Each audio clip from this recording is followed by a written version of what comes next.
Praise the Lord. आप सभी लोगों को आज शनिवार के दिन में आराध्य यूट्यूब चैनल में आपको स्वागत है। आइए आज प्रभु का वचन ध्यान करेंगे। कल शुक्रवार के दिन में यहोवा ही, इसका मतलब पिता ही पुत्र नहीं होता है, इसके बारे में अपन ध्यान किए हैं। यूहन्ना के सुसमाचार पत्र में जो 5वां अध्याय या 6 का अध्याय और 5वां 6 का और 14 अध्याय 14 अध्याय में 16 अध्याय में अपन ध्यान किए हैं कि परमेश्वर जो पिताजी अलग है, पिताजी का पुत्र धरती पर आए हैं, भेजे हैं पिताजी ने, भेजे वाला पिताजी है, आए हैं यीशु मसीह। तो यीशु मसीह अलग, पिता ही पुत्र कभी भी ना होता ना होगा भी। तो इसके बारे में कल अपन ध्यान किए हैं और आज ध्यान करने का विषय यह है कि यहाँ पर एक प्रश्न उत्पन्न आएगा, एक प्रश्न उत्पन्न होगा कि तुम्हारे मन में। तो यूहन्ना के सुसमाचार पत्र 10वां अध्याय 30 का वचन में, 10वां अध्याय 30 का वचन में ये बताया है ना।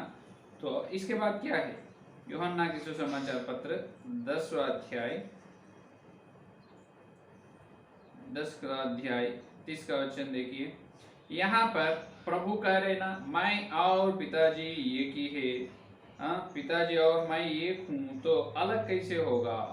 तो उसके बारे में आज अपन ध्यान करेंगे। 10 और 30 के वचन में देखिए, मैं और पिता एक है। ये देखो, मैं और पिता एक है। यहाँ पर मैं और पिता एक है ये बताए ना। फिर आप कह रहे पास्टर जी, जो पिता अलग है पुत्र अलग है, तो इसको क्या आप कैसा विवरण करेगा, इसका प्रमाण कैसे करेगा? तो ये आप जो यूहन्ना के सुसमाचार पत्र 10वां अध्याय 30 का वचन में जो बताया है ये सच है, लेकिन ये वचन तो यीशु मसीह कहे मैं और पिता एक है, इसका मतलब पिता और यीशु मसीह दोनों एक नहीं, अलग अलग है, लेकिन पिता में यीशु मसीह है। तो आपको समझाऊंगा। देखिए, ये यूहन्ना के सुसमाचार पत्र 17 अध्याय में देख सकते हैं। यूहन्ना के सुसमाचार पत्र 17 अध्याय 21 वचन में देखो। 21 वचन में देखो, जैसा तू है पिता मुझ में है, यीशु मसीह क्या कहे, तू है पिता मुझ में है और मैं तुझ में हूँ, वैसे ही वे भी हम में हो, इसीलिए कि जगत प्रतीत करे कि तू ही ने मुझे भेजा। ये देखो, तो अगर पिता और यीशु मसीह एक है, एक ही है, अलग अलग नहीं होते हैं, तो यहाँ पर 17 अध्याय 21 वचन में भी यीशु मसीह ये कह रहे हैं कि पिता मुझ में है और मैं तुझ में हूँ, वैसे ही वे भी हम में हो। वे कौन है? वैसे ही वे भी, इसका मतलब विश्वास लोग। तो विश्वास लोग भी, वैसे ही विश्वास भी हम में हो, इसीलिए जगत प्रतीत करे कि तू ही ने मुझे भी। अभी देखो, फिर इसका अर्थ यह है कि पूरा विश्वास भी यीशु मसीह है, यीशु मसीह भी विश्वास है। क्या इस प्रकार अपन इसका वचन का जो अर्थ इस प्रकार, मतलब वचन का सच्चाई इस प्रकार बोल सकते क्या? क्या कह रहे हैं यहाँ पर 17 अध्याय 21 वचन में, यीशु मसीह में विश्वास, वैसे ही वे मुझ में हो, वैसे ही वे भी हम में हो। कौन? विश्वास भी हम में हो। तो वहां पर पिता और यीशु मसीह एक है, तो यहाँ पर विश्वास और विश्वास लोग और यीशु मसीह भी एक होना, फिर ये हो सकता क्या? बिल्कुल नहीं। ये विश्वास लोग अलग है, यीशु मसीह अलग है या नहीं? तो विश्वास ही यीशु मसीह से बराबर एक नहीं होगा। ये दोनों मिलके एक कैसे होगा? नहीं होगा। उसी प्रकार पिताजी वैसे नहीं होगा, वहां पर यीशु मसीह, वहां पर भी ये नहीं होगा। और यहाँ पर देख सकते हैं। और ये यूहन्ना के सुसमाचार पत्र मार्कुस अध्याय में अपन देख सकते हैं। देखिए, यूहन्ना के सुसमाचार पत्र 7वां अध्याय 21 वचन में हो गए ना। और उसी प्रकार मार्कुस सुसमाचार पत्र 10वां अध्याय 8वां वचन में, मार्कुस सुसमाचार पत्र 10वां अध्याय 8वां वचन में देखिए, वो पिताजी अलग है पुत्र अलग है। यहाँ पर 8वां वचन में देखने से, इसीलिए वे अब दो नहीं है पर एक तन है। यहाँ पर यीशु मसीह ने कह रहे हैं, इसीलिए वे अब दो नहीं एक है। क्या है? इसीलिए वे दो नहीं अब एक है। कौन? यहाँ पर जो दोनों के बारे में बता रहे हैं। किन के बारे में? पति और पत्नी के बारे में बता रहे, इसीलिए अब वो दो नहीं पर एक तन है। तो अभी पति और पत्नी है, दोनों को क्या कहते हैं अपन, एक तन बोल के कहते हैं। एक तन का मतलब उन दोनों एक ही है, अलग अलग नहीं। यहाँ पर बुलाई से उनका संबंध में तो एक है, संबंध तो एक है, उन दोनों मिलकर एक है, एक तन एक शरीर है। लेकिन पति का अलग शरीर है, पत्नी को अलग शरीर है, उसका पेट अलग है, इनकी पेट अलग है, इनके काम अलग, इन्हों काम अलग करते हैं, उन्हों भी काम अलग करता है या नहीं।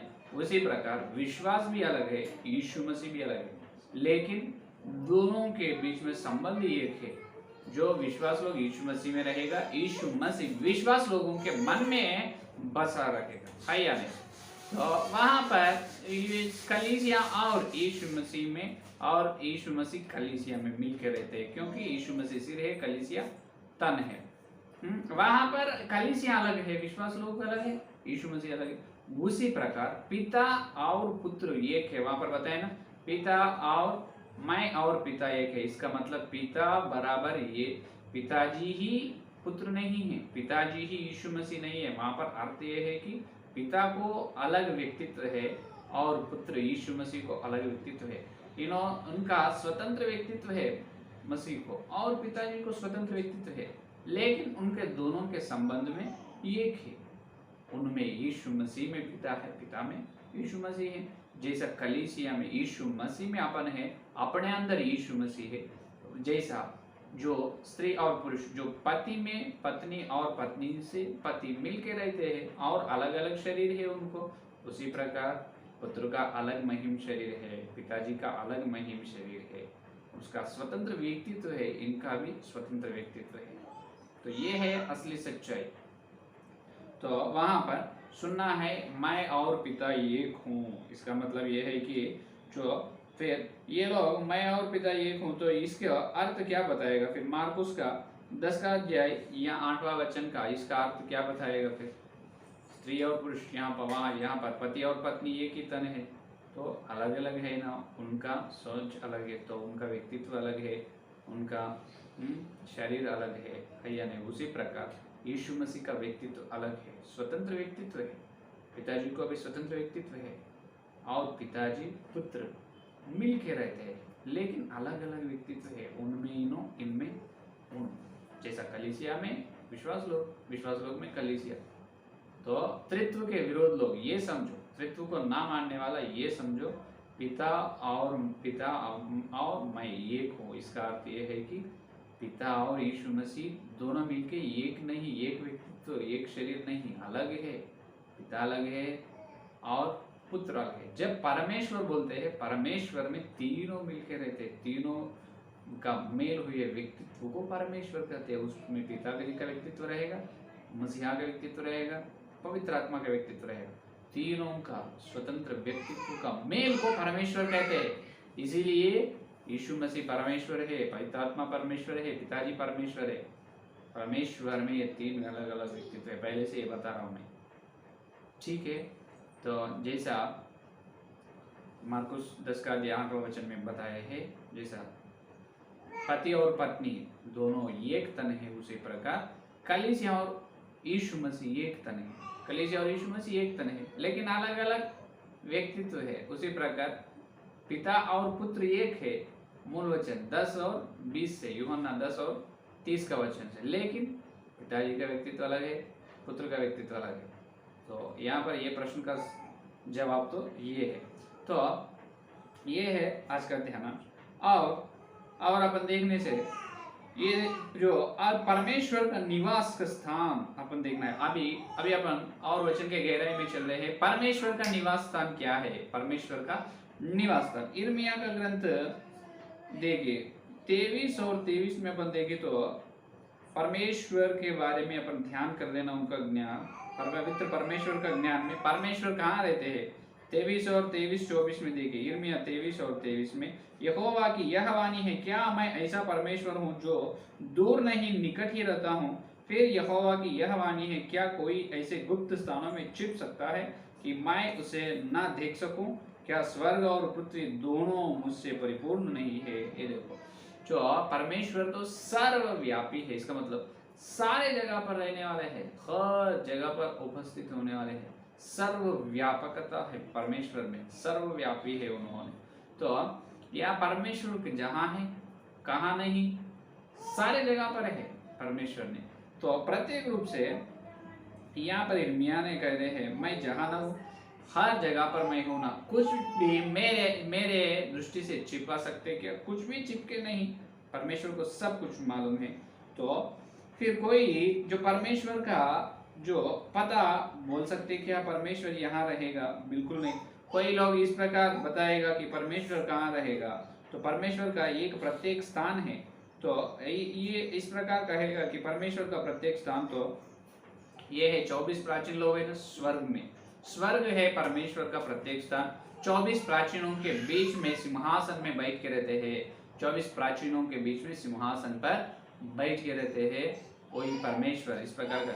लेकिन वहां पर 24 प्राचीनों के बीच में भी परमेश्वर परिपूर्ण से नहीं है, परिपूर्ण से नहीं, परिपूर्ण से है, लेकिन परिपूर्ण परमेश्वर का स्थान वो नहीं होता।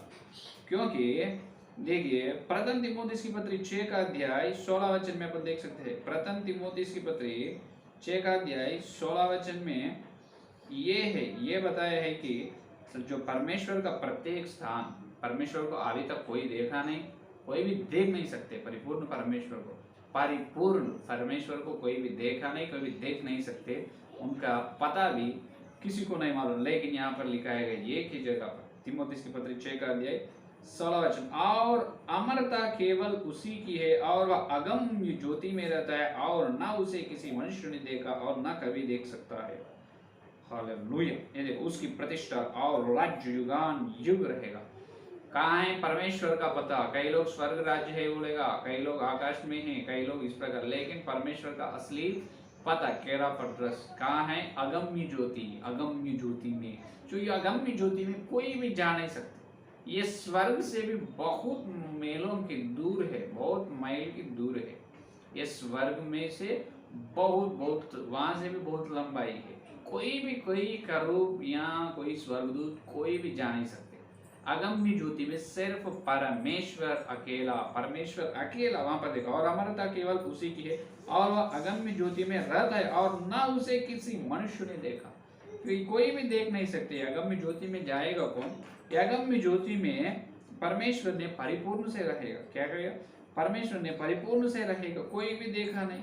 इसीलिए यूहन्ना की सुसमाचार पत्र, यूहन्ना की सुसमाचार पत्र पहला अध्याय 18 वचन देखिए, पहला अध्याय 18 वचन में देखिए, परमेश्वर को किसी ने कभी नहीं देखा, ये जो पुत्र जो पिता की गोद में है उसी ने उसे प्रकट किया। हालेलुया। परमेश्वर को किसी ने कभी ना देखा। फिर आपको यहाँ पर ये प्रश्न आएगा, तो कोई भी नहीं देखा ना, तो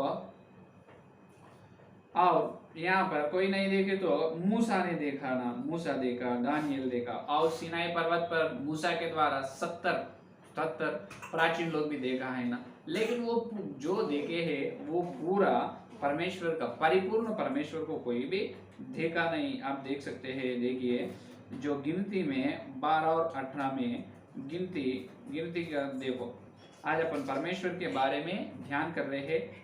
गिनती 12 और 18 वचन में आप देख सकते हैं। देखिए पहले महीने के 14 दिन की सांझ से लेकर 21वें दिन के सांझ तक तुम अखमीरी रोटी खाया करना है। ये देखिए, तो अब गिनती 11 और गिनती 11 और 18 में देखिए, और निर्गमन में चले हैं, देखिए माफ कीजिए,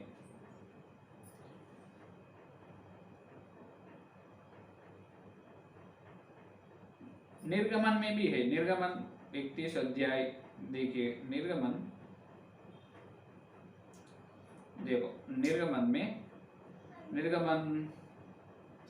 33 अध्याय में मूसा ने यहाँ पर परमेश्वर को देखा है। देखिए निर्गमन 33 और 11 में देखो, और यहोवा मूसा के इस प्रकार आमने सामने बातें करता था जिस प्रकार कोई अपने भाई से बात करे, और मूसा तो छावनी में फिर आता था, पर यहोशू नाम एक जवान जो नून का पुत्र और मूसा का मूसा का टखलुआ था वह तंबू में से न निकलता। यहाँ पर देखो, और मूसा ने यहोवा मूसा से इस प्रकार आमने सामने बात करे। मूसा ने देखा है, ये निर्गमन 33 और 11 वचन में बता रहे क्या, जो परमेश्वर को मूसा ने देखा है। लेकिन मूसा ने परमेश्वर को देखा है, ये देखा है परिपूर्ण परमेश्वर, परिपूर्ण महिमा से देखा नहीं। यही 33 अध्याय में 20 का वचन देखो, 11 पढ़े ना, 20 का वचन देखो। फिर उसने कहा, तू मेरे मुख का दर्शन नहीं कर सकता, क्योंकि मनुष्य मेरे मुख का दर्शन करके जीवित नहीं रह सकता। हालेलुया। वहां पर यूहन्ना के सुसमाचार पत्र पहला अध्याय में क्या कहे, कोई मनुष्य परमेश्वर को देख नहीं सकते। यहाँ पर निर्गमन 33 और 20 में क्या कहे, मनुष्य मेरे मुख का दर्शन करके जीवित न रह सकता। तो दानियल देखा है, यूहन्ना देखा है, मूसा देखा है, फिर ये झूठ है क्या? वचन नहीं, ये पवित्र आत्मा के द्वारा हुआ है, तो ये वचन झूठ नहीं, वचन सच कह रहे हैं। तो ये भक्त लोग देखा है, वो परिपूर्ण परमेश्वर ने, इसका मतलब परमेश्वर का परिपूर्ण स्वरूप देखा नहीं। जितनी कम महिमा में परमेश्वर को देखा है, तो अपन अपने आत्मिक आंखों से जितना महिमा को देख सकते हैं उतना बहुत कम ही महिमा में उनको दिखाई दिया है परमेश्वर ने। परिपूर्ण परमेश्वर ने किसी को दिखाई नहीं दिया, उन्होंने सिर्फ अगम्य ज्योति में रहने वाले हैं। कहाँ पर? अगम्य ज्योति में रहने वाला है परिपूर्ण परमेश्वर। वो उनकी बड़ी महिमा से किसी को अभी तक, किसी करोड़ स्वर्गदूत, किसी को भी 24 प्राचीनों को किसी को दिखाया नहीं। समझे? तो परमेश्वर का पता कहाँ है? परमेश्वर कहाँ रहने वाले हैं? जो धरती में है और स्वर्ग में है, जो और तीसरे आकाश परदेशी में है, वहां पर भी स्वर्ग में। तो वहां पर पवित्र लोगों का आराम स्थान, पवित्र लोग के आत्माओं का आराम स्थान है ना, वहां पर भी है।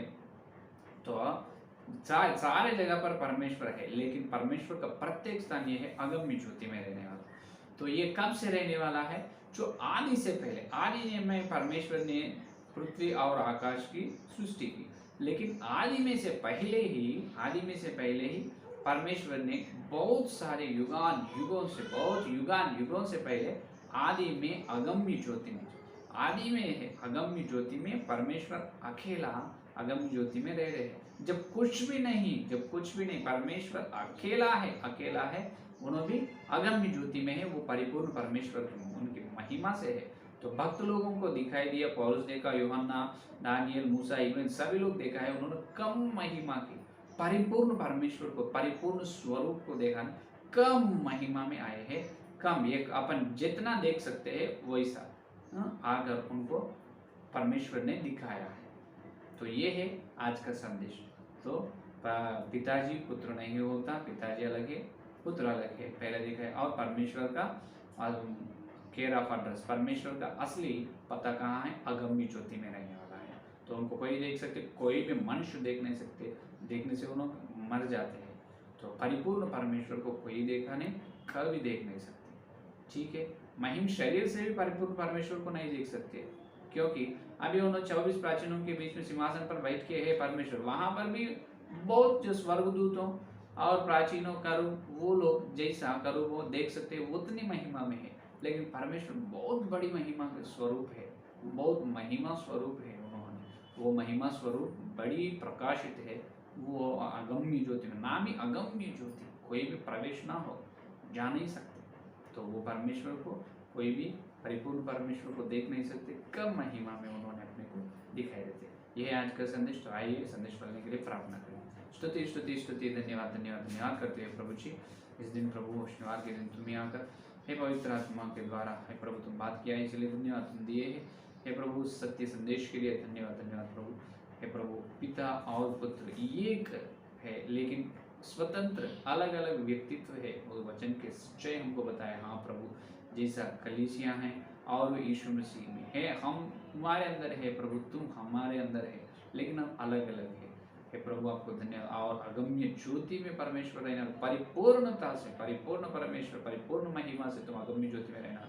कोई भी अभी तक कोई भी ना देखे ना देख सकते प्रभु, तुम्हारे सत्य के लिए धन्यवाद प्रभु। हे प्रभु, जितने लोग संदेश में सुनने वाले हर एक के अंदर संदेश पर, और परमेश्वर तुम्हारे पवित्र ज्ञान के बारे में, परमेश्वर तुम्हारे ज्ञान को हर दिन हम वचन के ध्यान करने के और अनुग्रह दे प्रभु। हमारे आत्मिक आंख खोलो प्रभु, और वचन के उजाला में सत्य देखने की अनुग्रह दे। सारे प्रार्थना की यीशु मसीह के नाम पर मांगते हैं, आमीन आमीन। परमेश्वर का प्रेम, मसीहा का अनुग्रह, पवित्र आत्मा की सहभागिता यह दिल्ली का प्रभु आने तक विशेष रूप से परमेश्वर का ज्ञान को प्राप्त कर रहे उनको सदा साथ रहेगा। आमीन आमीन। Praise the Lord.